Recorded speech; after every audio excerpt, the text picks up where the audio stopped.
Hello hi అందరికీ, నేను మీ పద్మావికే. ఈరోజు మా పిల్లల స్కూల్ దగ్గరికి అయితే నేను వెళ్ళాల్సి వచ్చింది. ఎందుకనంటే అప్పట్లో వర్షాలు పడ్డప్పుడు మన గవర్నమెంట్ స్కూళ్ళల్లో మెదడువాపు ట్యాబ్లెట్స్ అని వేసేవాళ్ళు. డెంగ్యూ, మలేరియా ఇలాంటి ఫీవర్స్ రాకుండా వర్షాకాలం వచ్చిందంటే కంపల్సరీ వేసేవాళ్ళు. అప్పుడు మన అమ్మలు వచ్చి రిసీవ్ చేసుకోవడం అవేవి ఉండేది కాదు, మనమే వేసుకొని ఇంటికి వచ్చేవాళ్ళము. ఒక 1 hour 2 hours వాటర్ తాగకుండా ఉండాలి, ఏదో సంథింగ్ చెప్పేవాళ్ళు. ఈ రోజు అయితే నాకు ఆ మెమొరీ గుర్తొచ్చింది.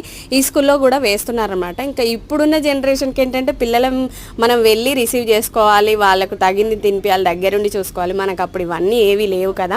పార్కింగ్ ప్లేస్లో చిన్న గార్డెన్లో 2 పావురాలు అయితే భలే తిరుగుతున్నాయి. అవి 2 నేను షూట్ చేశాను, నాకు భలే అనిపించింది. హైదరాబాద్లో నిన్న బోల్డ్ వర్షం ఉంది కాబట్టి చాలా వెదర్ అయితే కూల్గా ఉంది. బర్డ్స్ అయితే భలే ఎంజాయ్ చేస్తున్నాయి. అవి అయితే నేను షూట్ చేశాను, నాకు భలే అనిపించింది.